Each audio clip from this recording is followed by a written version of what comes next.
It's never too early to plant the seed, to share the tradition, and instill a sense of pride in your HBCU with your little ones.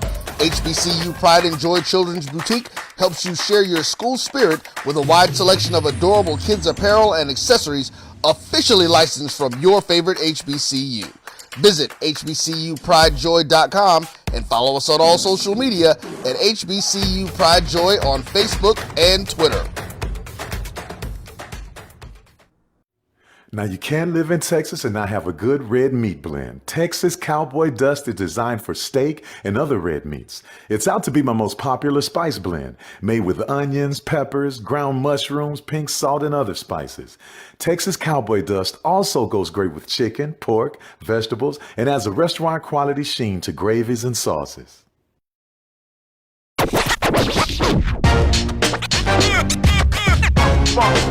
It's like a loop machine. All around town, trying to get down. Vanilla smoked sea salt seasoning is for seafood. The tarragon and fennel bring out the natural sweetness in seafood. I also use it in rice dishes, on yams, asparagus, blueberry pancakes, and believe it or not, chocolate chip cookies. Vanilla smoked sea salt adds a salty and savory component to sweet dishes that create a symphony for the tongue. Sugar Chateau Desserts is a specialty bakery located in the Charlotte, North Carolina metro area. We will create delicious and one-of-a-kind treats for any occasion. Sugar Chateau is currently shipping cakes in a jar, offering a variety of different flavors in a single-serve container that can help you celebrate in accordance with social distancing. Place your orders today by calling 803-526-7895 or visiting sugarchateaudesserts.com. True Black Essentials is a retail opportunity to bring Black businesses under one roof where every product on every shelf in every aisle will be Black owned and Black produced by people all over the world. Statistics show that the $1.3 trillion of spending power that we have as Black people can easily be turned into each Black person having $2 million if we were to shop Black for 2 years. So True Black Essentials will launch an e-commerce store on November 1st, 2020, but we will open up brick and mortar stores in Atlanta, New Orleans, Charlotte, Houston, and Jacksonville, with the very first store opening in Atlanta, June 19, 2021.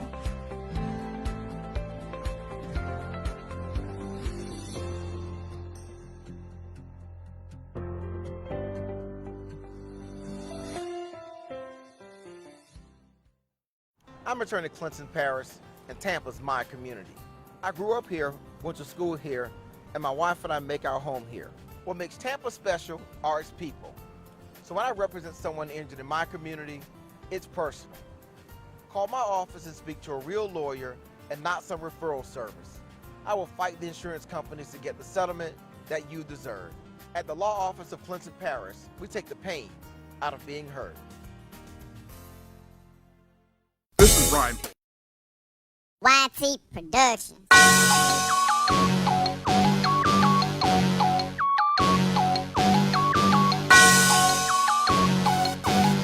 Yeah. I love my HBCU. And boy, I love it, love it. I love it, love it. I love my HBCU. And man, I hope my team they won. Yeah. I hope my team they won. Yeah. Man. I hope my team they won. I hope my team they won. Yeah. I tune into the HBCU Sports Lab to see if my team won or lost. If they lost, I'm quiet as a mouse. But if they won, keep tab. I'ma do the dab, yeah. Dr. Cavil, he know what he be talking about. Mike and Charles, they know what they be talking about.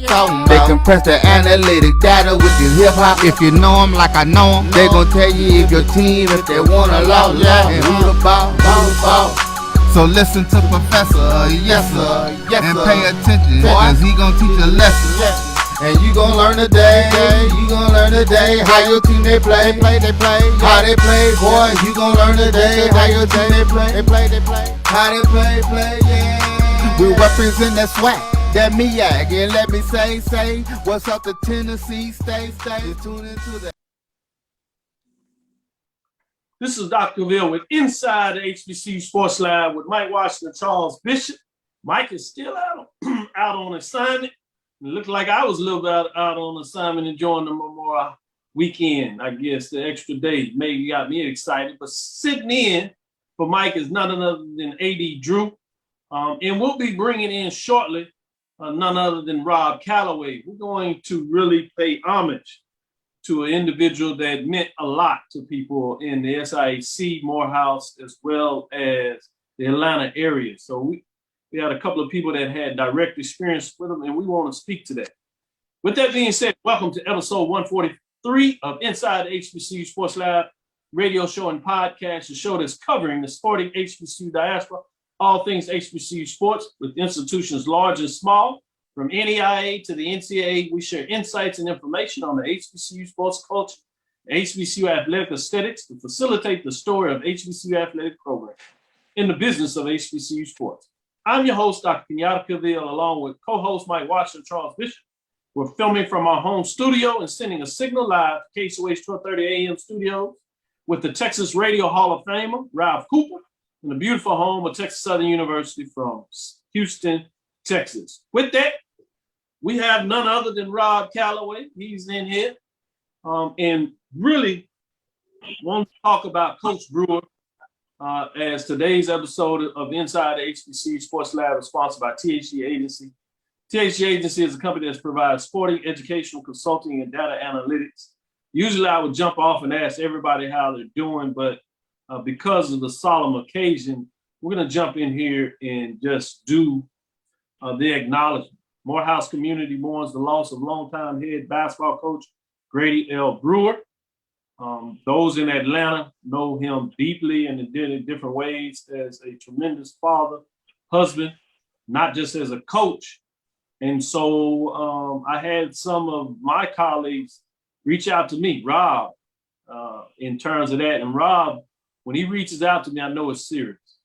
A.D. Drew reached out to me. And so I thought it was appropriate that we have the platform to give these individuals an opportunity to say some words for everybody to really understand and get the impact of Coach Brewer. So I'm gonna start with you, Rob, because you're a guest and jumping on here and taking out of your busy schedule to do this. What are your first thoughts that come to mind when you think about Coach Brewer? Man, can y'all hear me okay? Yes, you're good. Okay. All right, cool. All right, so, well, first of all, how y'all doing, man? Doc, Charles, what's up, Charles? There he is. Hey, what do you say, Rob? D. Charles Bishop with 2 E's. There he is. Well, you know, the goddamn truth is, man, when I think of Grady Brewer, just one word comes to mind: Atlanta. Like, that dude was Atlanta.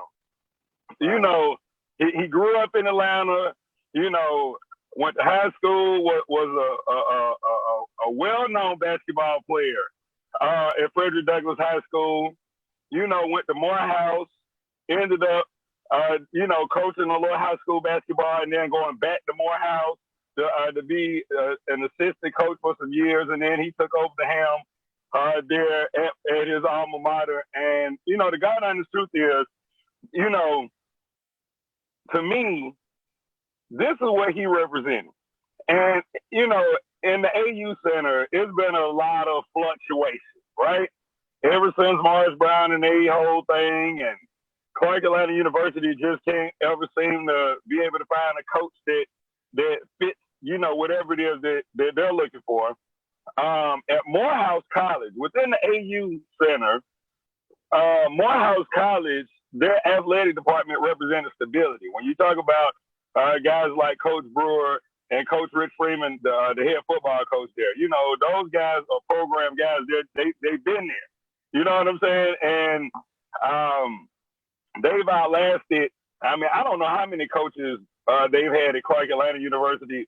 When you talk about football, I'm not sure about basketball, but it's been a turnover. But those guys have been the cornerstones, if you will, of Atlanta University Center's athletics. And so, you know, I have several friends that I went to high school with that ended up going to Morehouse to play for Coach Brewer. And, you know, just talking to them, you know, over the past 24 hours or so, you know, everybody has had the same sentiments, and that is that he was a leader of men. You know, and it's a difference between just being a coach and getting these guys in so you can get your wins up so that you can move on to the next level versus being a leader of men and making sure that your guys get that college degree so then they can go out and be, you know, productive citizens. You know what I'm saying? Because everybody's not going to make it to the NBA. You know, everybody not going to make it to just a professional level in general, overseas, wherever. You know, so, you know, he did a great job of preparing men to go out into the world and represent that you know, that Morehouse, you know, that brand that, you know, that is just synonymous with greatness. You know, and if nothing else, that's what Coach Brewer, he represented was greatness, or as I like to say, black excellence. You know, so he's going to be greatly missed, man. And, you know, the thing about it is what really got me was that because over the past 6 months or so, I just kind of just been in my own little bubble and, you know, getting all, you know, I got a plethora of things going on. So I just been in my own little bubble. So, you know, I hadn't really been in contact with anyone, you know, and so when the pandemic first broke out, you know, and I started doing the show like 3 or 4 times a week, you know, he was one of the guys that was, you know, was always willing to talk.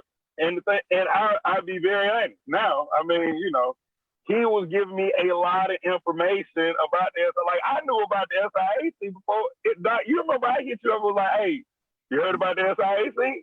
Hey, because he was a reliable dude. Like, he trusted me with that information, and he knew that I wasn't going to abuse it, that I was going to use it and make sure that the information got out, you know. And so the last time that I actually talked to Coach Brewer was in August. That was the last time we talked, was August. And like I say, man, when I got that news, man, you know, just thinking it's been like almost a year since I talked to him. Wow. It just bothered me. You know what I'm saying? God, you know, because he was a class act, you know. So, you know, not to get long-winded, man. That dude was just that. I mean, and it's gonna be tough to replace somebody like that, man. Somebody that's been associated. I really appreciate you sharing that part of it, and I think you said it and you poured out your heart in terms of taking us back to what he meant for Atlanta and center, and just not Morehouse as well as SIAC, and that he's going to be hard to place. I want to get A.D. Drew in here to talk about his experience coaching against him, to give a different perspective as we're kind of on top of it. But if you would, a couple of minutes, if you would, A.D. Drew, talk about a little bit about what your fond memories are of Coach Brewer in terms of being on the basketball court in the hardwood, or what that was like. Well, and I'm coming from the other end of the Morehouse-Tuskegee rivalry, and I'm putting Morehouse out in front of that rivalry out of respect right now, you know, because everything's about Morehouse and what they have done. When you Grady Brewer, and I said this to somebody, he's kind of like the Eddie Robinson of Morehouse College. That's what he meant to Morehouse, like Eddie Robinson meant to Grambling back in the day. And going off on change, like Rob said, it's going to be tough to be the man who replaces the man. Now, Grady Brewer came in and replaced another Morehouse legend. So hopefully somebody else will be able to come in. Hopefully they'll keep it in the family like they did with Grady and replace him. Now, when you met a Grady Brewer coach team, well disciplined, good defense, We had those battles, and because it was Tuskegee and Morehouse, the gym was always going to be packed, no matter whether we played at Chappie James on the campus of Tuskegee University or the Forbes Arena on the campus of Morehouse College. And sometimes it was just as many Tuskegee alumni at the game in Atlanta as it was Morehouse alumni. And it was just an intense rival. And I remember I had 2 different coaching stints at Tuskegee.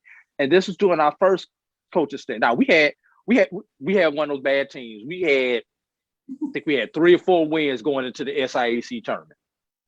Guess who our first round matchup was with? Morehouse.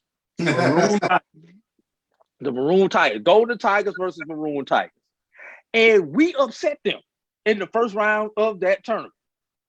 And I believe Morehouse may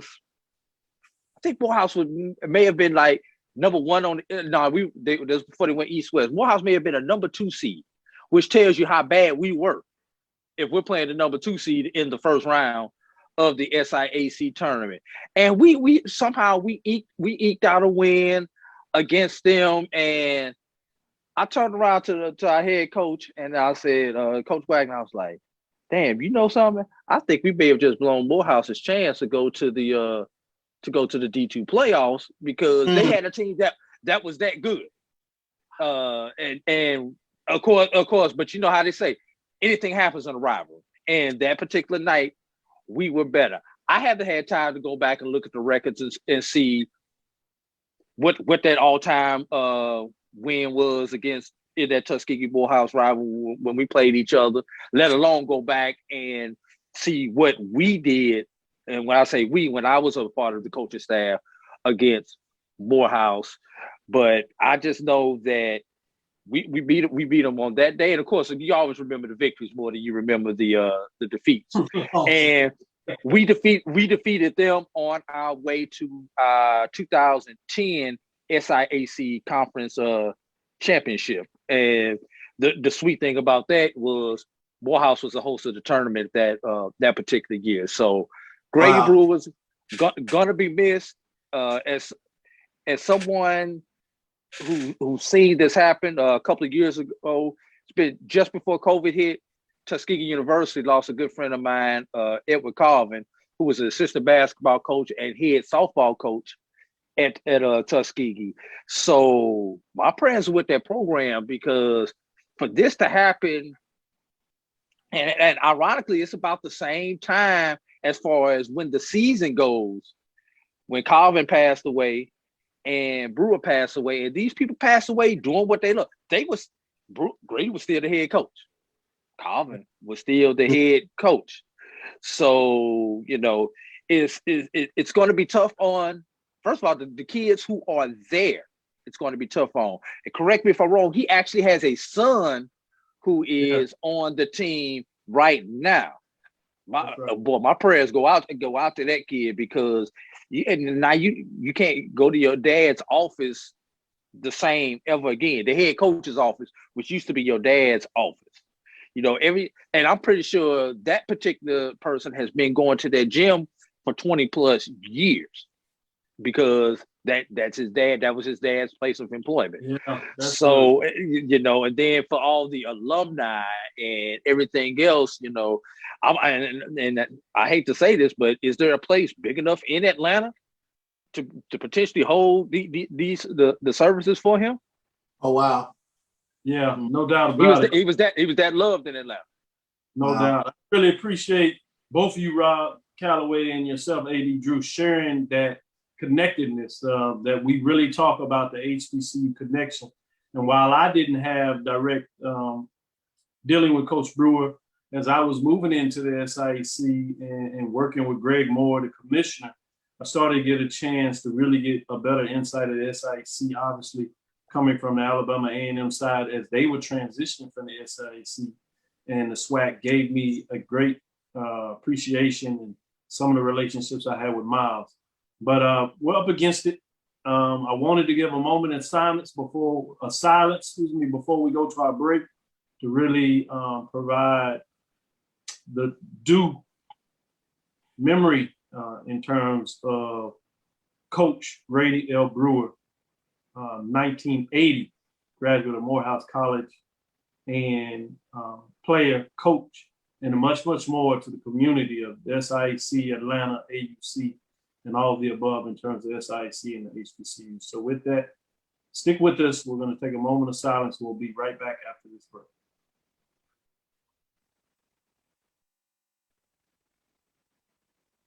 This is Ryan Fulford. AD Drew and I are co-hosts of the BCSN Sports Wrap. We talk about all things related to HBCU athletics. From the games, teams, coaches, and fan interest stories, we cover it all. You can find our shows on Facebook at BCSN Sports Wrap, YouTube at MyJBN Online, and everywhere you listen to podcasts like Anchor, Spotify, Google, and Apple Podcasts. You can also find the show on the Jericho Broadcast Network's app. Make sure to download. We look forward to you joining the conversation and being a part of the show. It was a monumental game for A&M and Tampa. It was a monumental game. Somebody had to lose, and thank God it was them this time. We knew it was going to be a battle. Look at Jake Ava's record. 202 and 36, I think. Some off-the-wall figures. And nobody would play him because they didn't want to take a chance of getting beat. But the truth of it is, over 46,000 tickets. Blacks were sitting in the east stands. Whites were sitting in the west stands. And the score wound up 34-28. The only thing we proved that we wasn't inferior, that we were not inferior, and we were not afraid. For one night, for 160 minutes, we was better than them. Have you had your Earth Blend coffee today? At Earth Blend Coffee, we take pride in offering you the very best of beans across the world, blended and roasted to perfection, giving you superior quality and satisfying and flavorful taste. Experience the world in one cup with Earth Blend Coffee.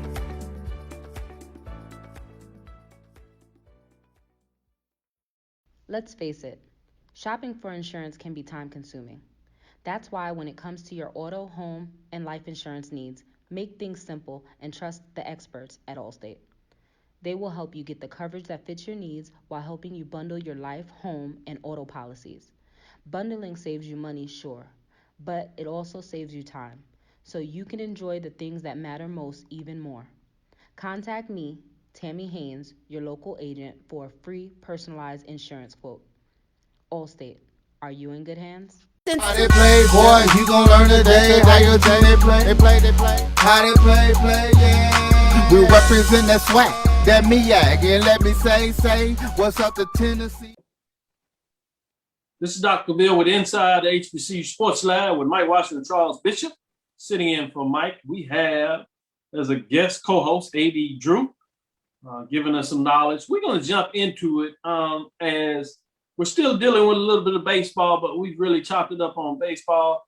We have some champions to honor this week. Dillard, out of the Gold Coast Athletic Conference, their men's 4x100 wins a national title. Dillard Athletics, so shout out to Emery Nash, Matt Jones, Javante Izzard, and Kermit Bouget. I hope that I'm pronouncing that right, Buggage. In terms of getting it done, in terms of the last men's team that did it. But this gives you some momentum in terms of what this team is doing in terms of all the highlights. Leading this was a sophomore. Well, I said, let me start out with the senior and give him proper credit. The senior, Cody Brandt, sophomore, Willie McCauley, sophomore, Caleb McClennan, and freshman, James Ray Penning III. Think about that in terms of these individuals that led the way in terms of what that looks like with so many different ways in terms of this team. But we're going to put a pin in it right there. We have our guest, none other than Mr. Todd Brown. So we'll jump in here and then we'll come back and talk a little bit more about the Dillard Championship as well as what they did at Benedict as they won a championship. But we have our guest. We have co-founders, the CEO of Urban Edge Network that is bringing to you HBCU League Pass. So we wanted to share that with everybody and talk a little bit more about what is taking place with this great adventure I see if it's giving HBCUs more opportunities to showcase, particularly the athletic programs. So with that, Mr. Todd Brown, tell us a little bit about yourself, and then we'll get in a little bit more about the lead path. Well, first of all, thank you so much for having me on. How are the acoustics? Can you hear me okay? You're doing well. Perfect. So, the premise of Urban Edge Networks is to super serve the HBCU community. And we don't mean the HBCU student alone, because when one goes to an HBCU, the whole family goes. My brother went to Grambling in 1965, and all 16 of my other brothers and sisters not only went with him, but learned to respect and engage. And as a toddler, I spent most of my time in Ruston, with him, visiting and learning both the bands. My first impression that I remember is the Omegas on the yard, barking and stepping and asking my brother, what the hell is that? Which by the way, quickly led me to Alpha Phi Alpha. So I'm good with that. Let y'all know that the roots run deep. We're going to tease you with that a little bit, because you're getting a little interaction. So we go back and forth. So that's great news. Because we happen to be, or at least Charles and I happen to be men of Alpha Phi fraternity. So oftentimes we look at the makers and we say the same thing. What the hell is that? Well, again, just the top. These are my good brothers out there. They great fraternity members. They're doing really well, but we tease a lot on this side. And we have Roy in the background, who's a member of Phi Beta Sigma. So we well-rounded. But get back to your point. Sorry to interrupt. Yeah, no, the point is my oldest brother is he passed last year. He was 76 years old. He was a Kappa. He ended up leading an initiative at Grambling against Eddie Robinson and the football factory that Grambling was for the NFL. And I say that, tell you that story to tell you that these brands understand how to invest in a farm system and a team and surround an experience, because we gave birth to it. Yep. And my brother led a protest as freshman class president. And back in the day, they used to have a freshman class president. And it was so impactful to the campus that the Supreme Court of Louisiana banned him from ever entering the Grambling campus again. And Dr. Ralph Bunch identified him as one of these new emerging leaders, and he had a full scholarship to attend UCLA, where he went and graduated from UCLA. I have another brother who's an Omega.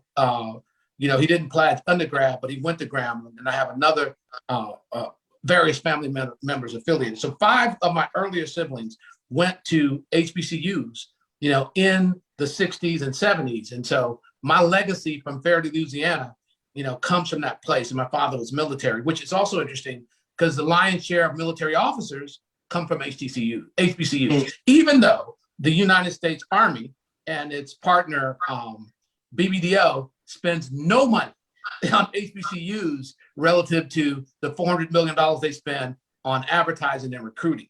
So the notion of my experience at HBCUs is the legacy of greatness and a legacy of lack of investment, and to see the deterioration of the infrastructure, and to see that the predominance of HBCU programs, sports and athletic wise, were the bedrock for professional sports, and now what I call professional sports in the NCAA, and yet we see none of the resources. So we see Black bodies being monetized by everybody, and you see interesting things like LSU having a deal with Coca-Cola for pouring rights at $3 million, and you see 32% more beverages from Coca-Cola being consumed by Southern University, which doesn't have a pouring rights deal. You see Pepsi announce a mega deal for the entire conference that comes from their DEI budget, not their marketing budget.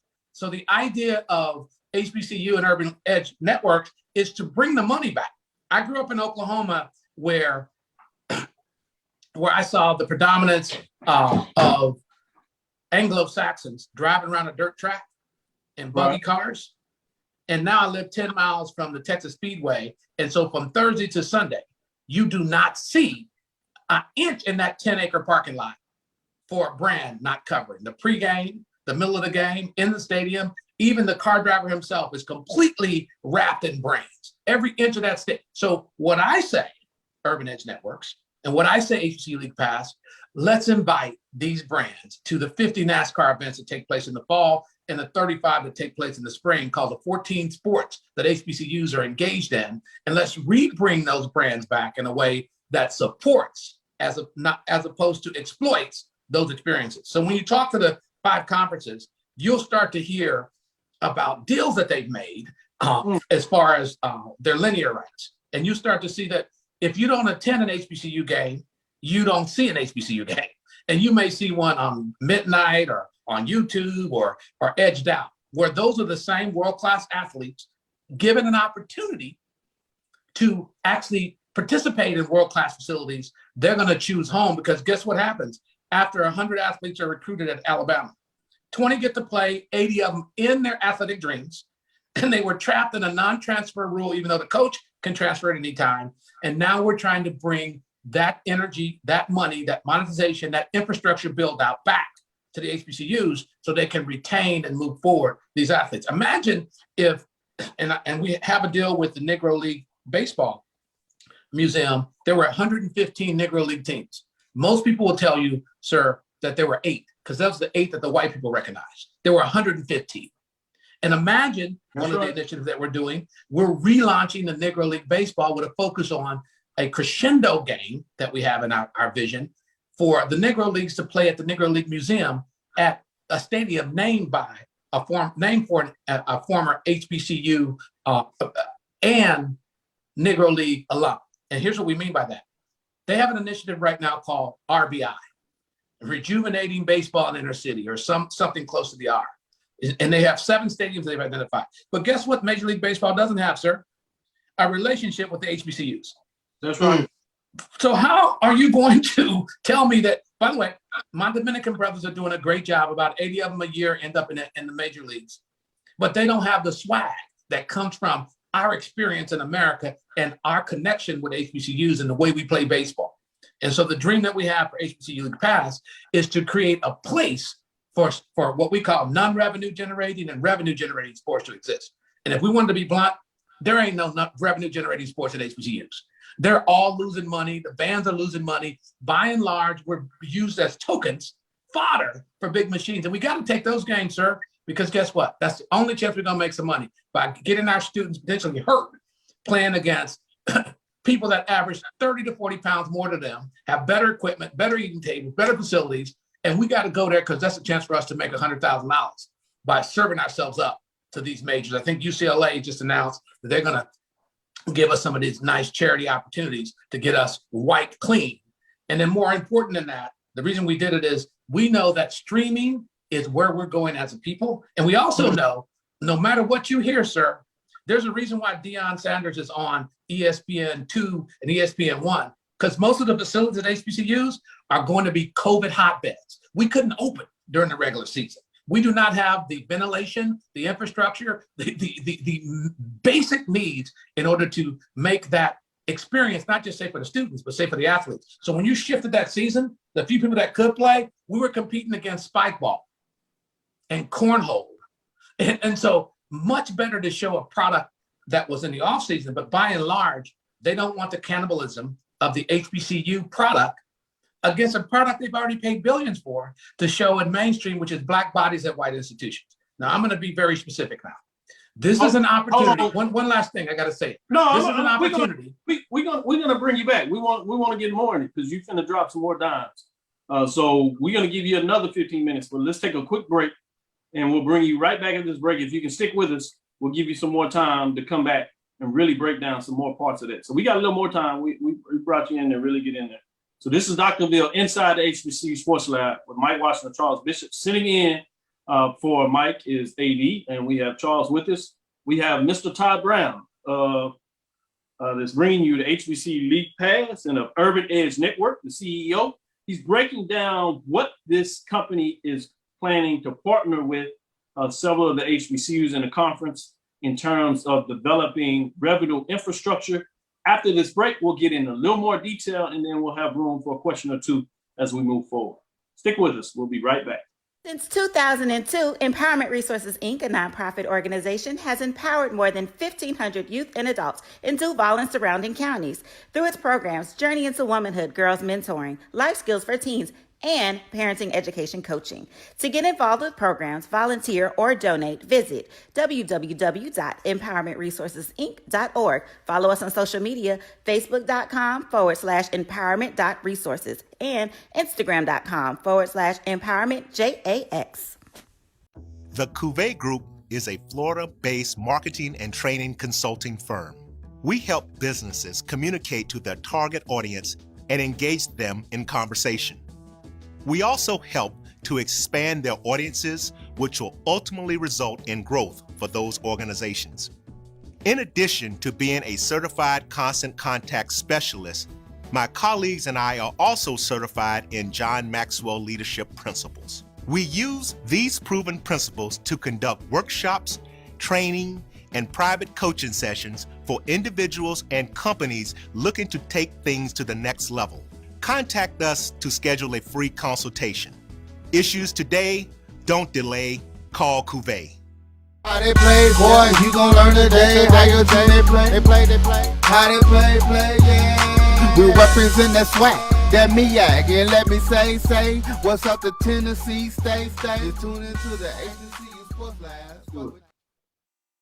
This is Dr. Bill inside the HBCU Sports Lab with Charles Bishop and Mike Washington, sitting in for Mike Washington's AD Drew. We're interviewing the CEO of Urban Edge Network, Mr. Todd Brown, and he was just breaking down and then to go into some more in-depth information as he is breaking down why this company and why this move in regards to facilitating some financial growth is so important.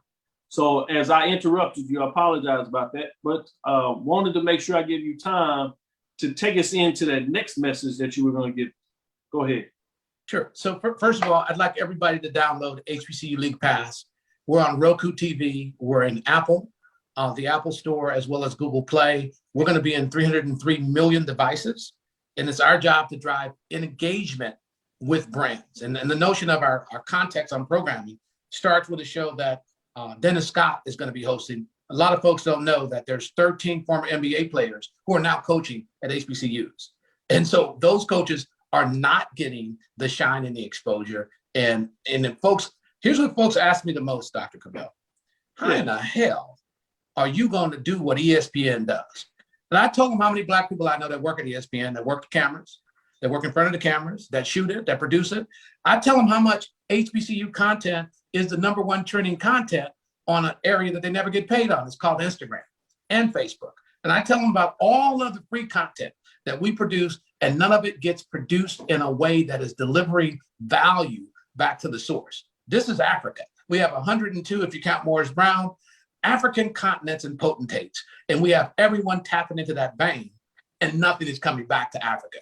And so that resource drain is what I'm pledging the rest of my days for, is delivering a business model and a mechanism to do what my friend Byron Allen has called, which is to do what they did in 1866. Demand that Black-owned businesses can participate in the economy.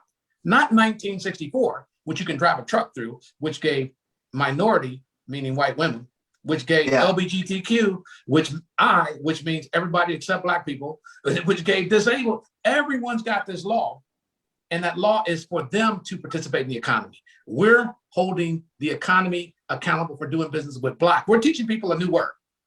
We're not talking about the diversity, inclusion, and equity. We're talking about Black, Black, Black. Because when you do a crime, a Black man with a beard, with an HBCU hat, with gray on the top, he did the crime.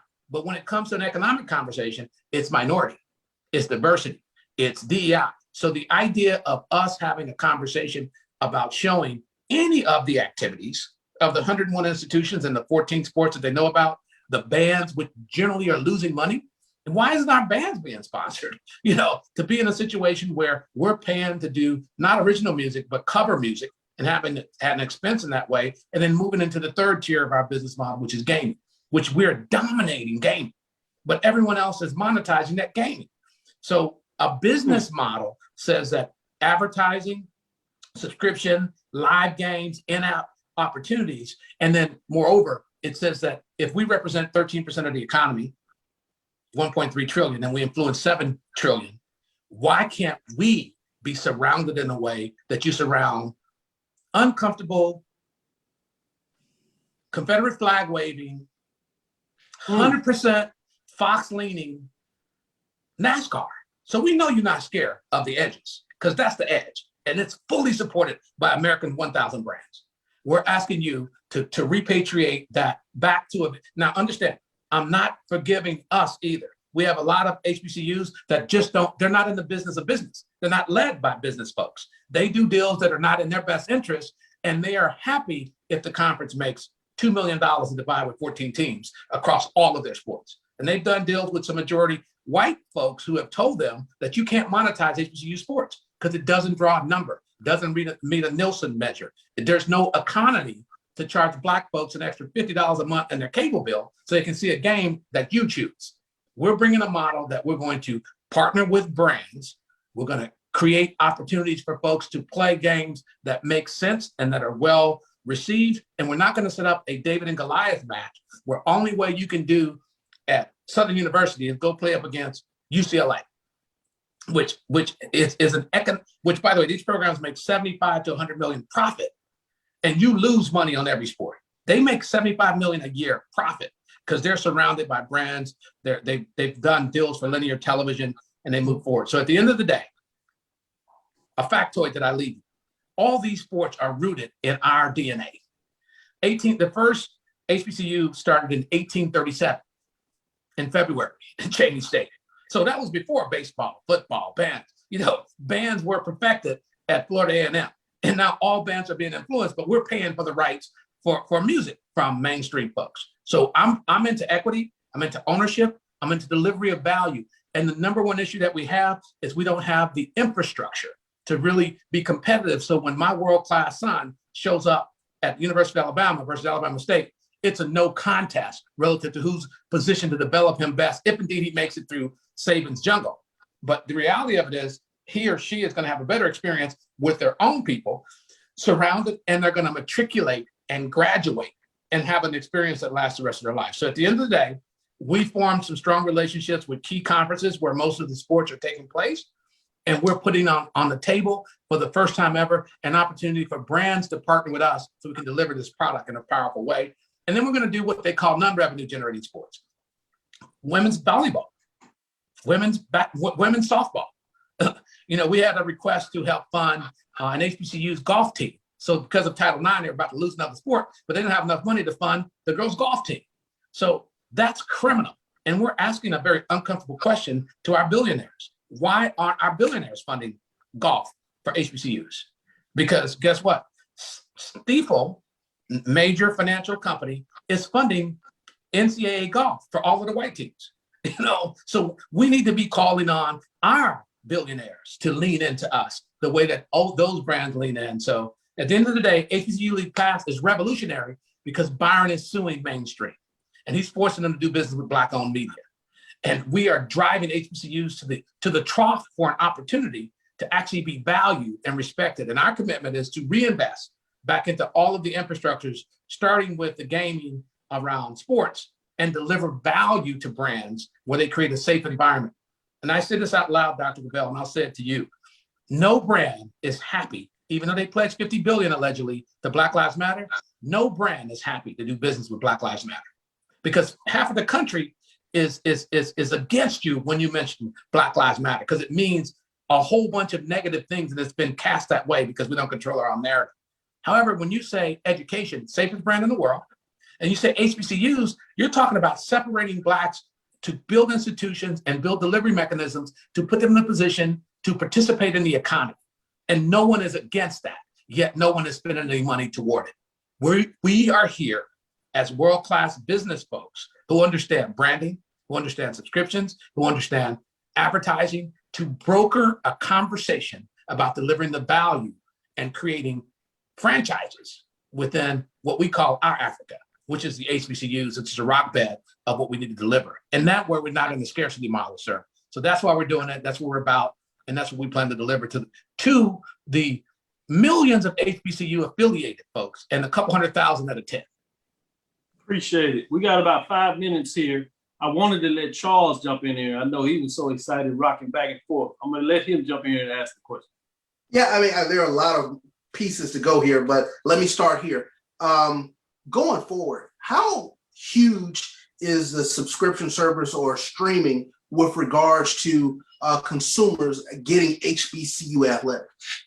Well, I think the marketplace is at least 4 million if you talk about the alum and the affiliated. And our idea is to drive free engagement with sports on our platform, because we're going to be an ad-supported model. So we're looking at the model from subscription and advertising. And because of the moment that we're in, because of Byron's lawsuit, Roland Martin's engagement, the engagement with P. Diddy, the engagement with Ice Cube, we're now calling not for Black people to subsidize the HBCU League Pass, but for advertisers who are mining our analytics, who are driving engagement with brands. This lawsuit against McDonald's 2 weeks ago, which Byron filed, says that McDonald's makes $100 billion a year.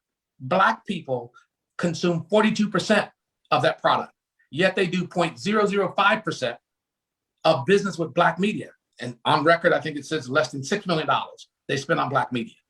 Well, that means that of every dollar they make, we're responsible for 42%. And you refuse to engage with our ability. By the way, last time I was at Howard, there's a McDonald's across the street on Georgia Avenue. And let me tell you, I've never seen it empty. So they are, again, parasiting on us as a host, and not just them, most brands are.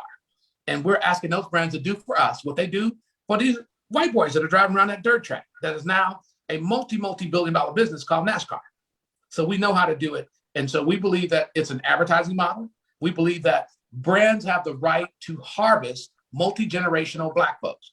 Again, when you go to college, your whole family goes to college. Plus you're in college 18 to 24. Then when you're out of college, you're a proud alum, or you're someone who did 2 years and you still believe in where you came from. And then your parents who helped to subsidize you while you were there are also engaged in the experience. And for a marketer to see a space that big that influences 43 million people in the United States, from their buy-in, and then the larger economy is 7 trillion. And if you don't believe me, ask Kim Kardashian.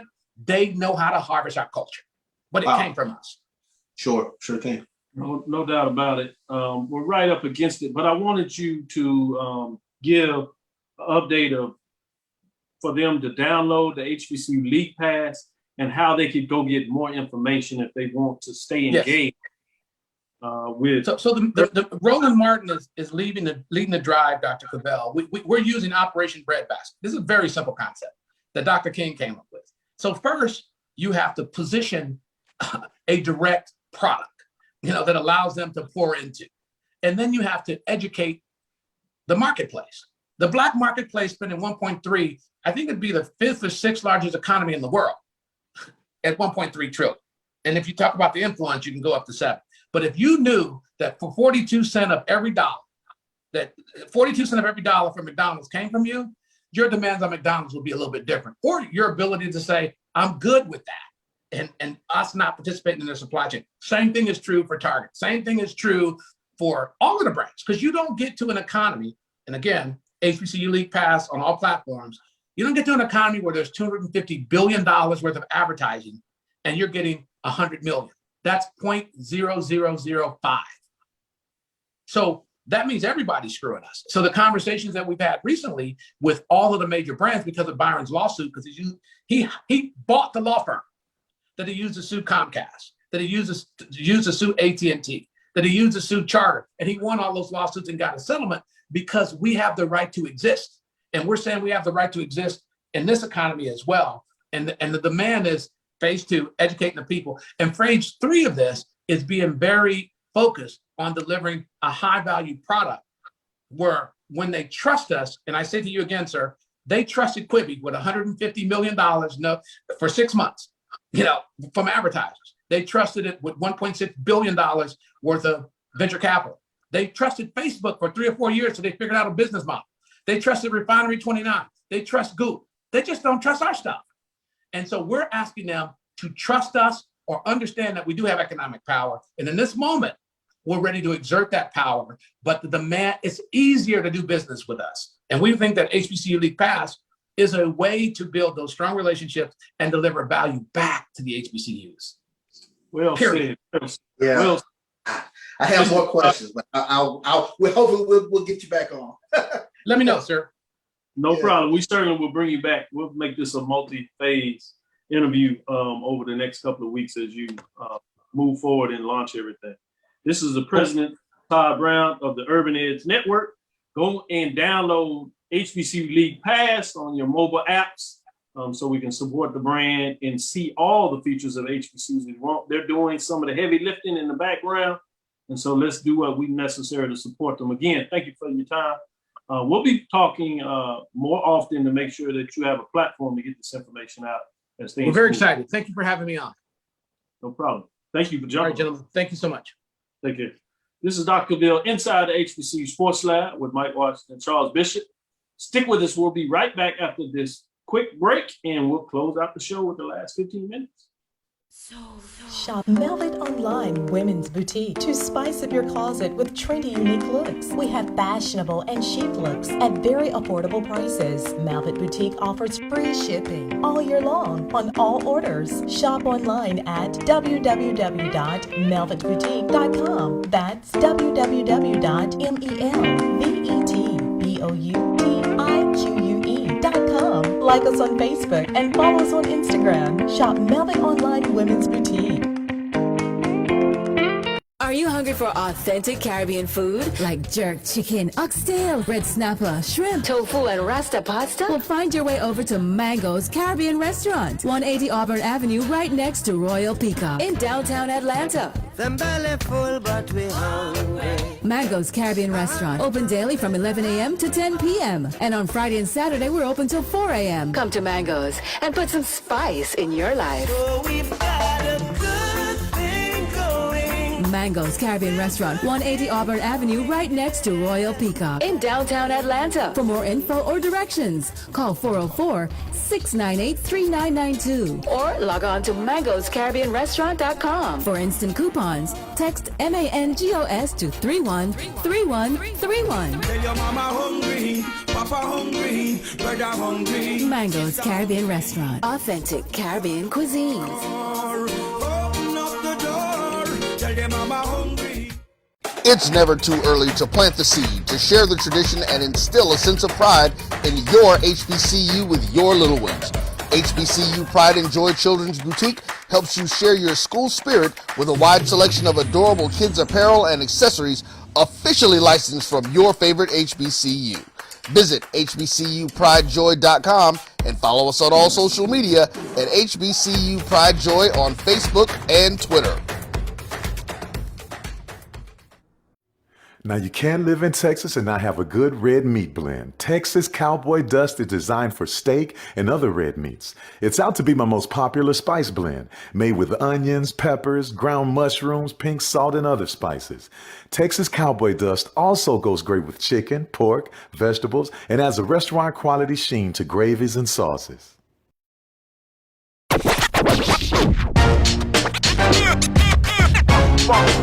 It's like a loop machine. All around town, trying to get down. Vanilla smoked sea salt seasoning is for seafood. The tarragon and fennel bring out the natural sweetness in seafood. I also use it in rice dishes, on yams, asparagus, blueberry pancakes, and believe it or not, chocolate chip cookies. Vanilla smoked sea salt adds a salty and savory component to sweet dishes that create a symphony for the tongue. How they play, boy, you gon' learn today. How you say they play. How they play, yeah. We represent that swag, that MEAG, and let me say, what's up to This is Dr. Cavil with Inside the HBCU Sports Lab with Mike Washington and Charles Bishop. Hope you enjoyed our interview with Mr. Todd Brown of the Urban Edge Network, telling you about HBCU League Pass. We know what's going on here, so we'll support you and keep you updated on what's going on there. But I want to go to AD Drew as he's moving around, making moves. Tell us a little bit what's on your mind in terms of HBCU content. I know you're on the road, taking care of business in Oklahoma, none other than Tulsa for a lot of folks that don't realize. Yeah, you're right in the middle of the 100-year I don't want to call it an anniversary because it was commemoration. Commemoration is the word they've been using. I'll take that. I was going to use something different, but I'm going to be polite, and commemoration is appropriate. So, AD, what is your HBCU connection you thought of today? Well, and it's a little bit off the subject, but if you notice, like I said, I'm not in my normal studio space. I am here in Tulsa, Oklahoma, kind of taking in the atmosphere for the commemoration of the Tulsa. They call it a riot initially back in 1921. We all know it as a massacre. Correct. And if we talk about the HBCU connection to this, something that I did not know until I started this process out a few months ago, ultimately leading me here to Tulsa, is the connection between Tuskegee University and the city of Tuskegee, where I lived, I went to school at, and Tulsa, Oklahoma.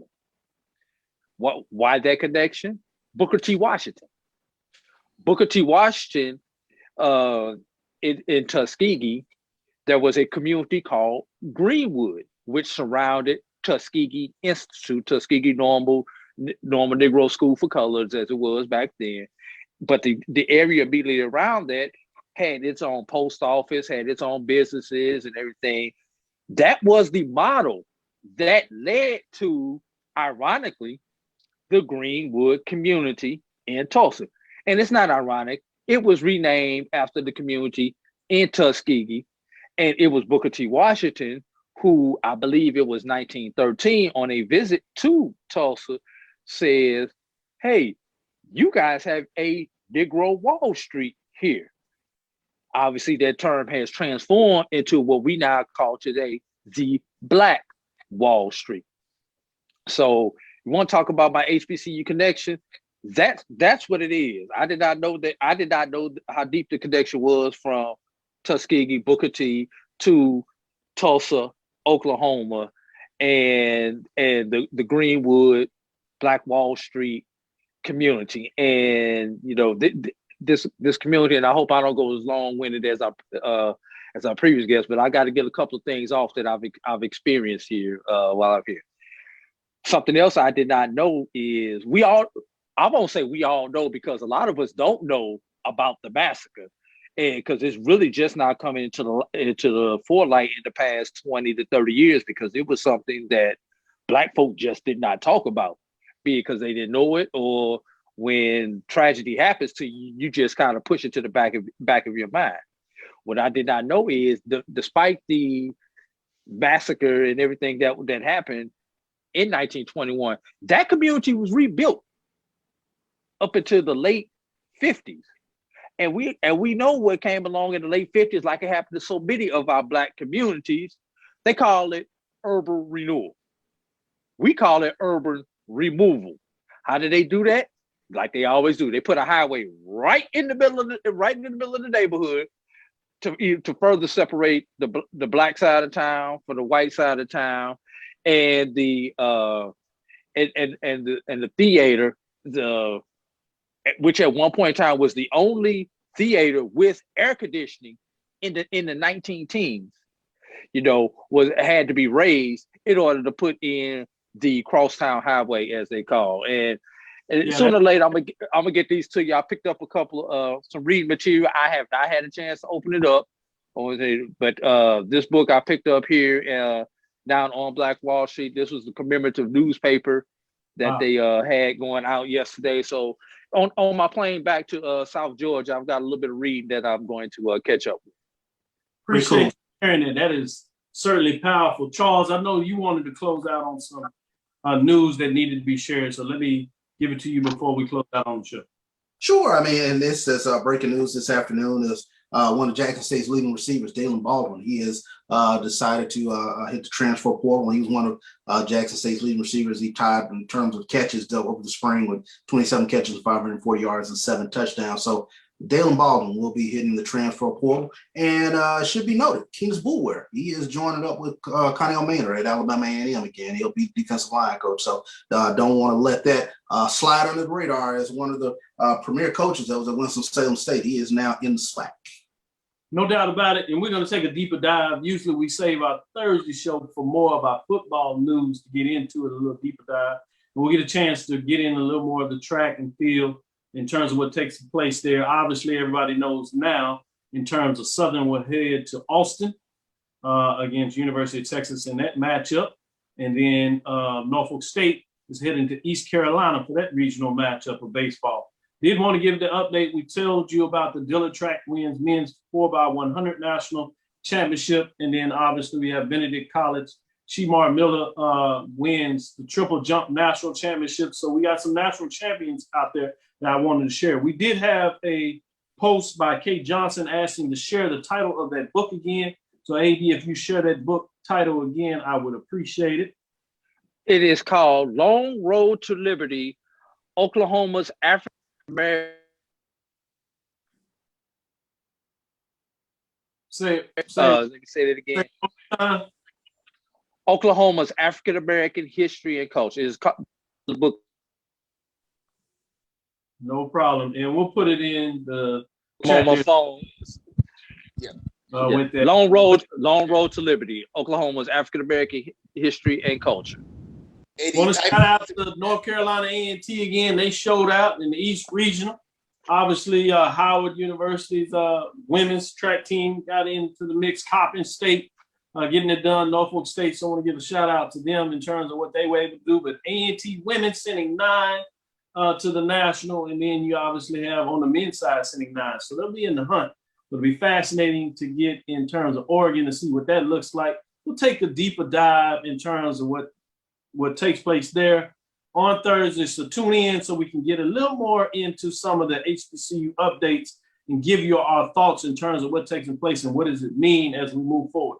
Thank you for listening to Inside the HBCU Sports Lab. Make sure you share our podcast with your friends and colleagues. I am Dr. Cavil, the Dean of HBCU Sports, coming from inside the lab in the College of HBCU Sports with Mike Washington and Charles Bishop. We hope you enjoyed our interview with Mr. Todd Brown. That is the Urban Edge Network HBCU League Pass. We'll get you updated in terms of what that means. And while you're talking about that, while you're downloading that, download the BCSN app, because we have all your information for you to enjoy too, with multiple different people that are giving you updates. And we have more to come. We have a big announcement coming in the next couple of weeks where we'll have some people moving to our platform. We're excited about that. It will be dynamic, and that is not the end of it. That's just the start of it. So make sure you download my JBN / my BCSN. Download those apps. You can get all the information on app stores, Google Play. We're everywhere you need to be in the social media content. That's Facebook, Instagram, and Twitter at my JBN1, at my BCSN1. Check us out. Follow me, Dr. Kenyatta Cavil, Twitter, Facebook, and Instagram. That's DrKenyatta Cavil, Inside the HBCU Sports Lab 1 on Twitter. Facebook, that is Inside the HBCU Sports Lab, YouTube. Dream big and continue to move forward. Make sure you support us. We'll give you a shout out for everybody in the lab. We didn't get a chance to get to you today, but we see you. We see you making that noise. We appreciate you. Hope you enjoyed the interviews and the news of the day. We'll be back Thursday to give you more of it. Dream big and continue to move forward. We will talk with you soon. AD. Pause. Charles. Lecture. Dismiss.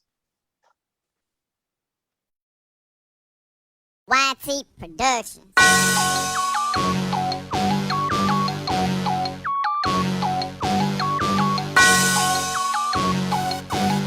Yeah. I love my HBCU. And boy, I love it, love it. I love it, love it. I love my HBCU. And man, I hope my team they won one. Yeah. I hope my team they won one. Yeah. Man, I hope my team they won one. I hope my team they won one. Yeah. I tune into the HBCU Sports Lab to see if my team won or lost. If they lost, I'm quiet as a mouse. But if they won, keep tab. I'ma do the dab, yeah. Dr. Cavil, he know what he be talking about. Mike and Charles, they know what they be talking about. They compress the analytic data with this hip hop. If you know them like I know them, they gon' tell you if your team, if they wanna lose, and who the ball. So listen to Professor, yes sir, and pay attention, cause he gon' teach us.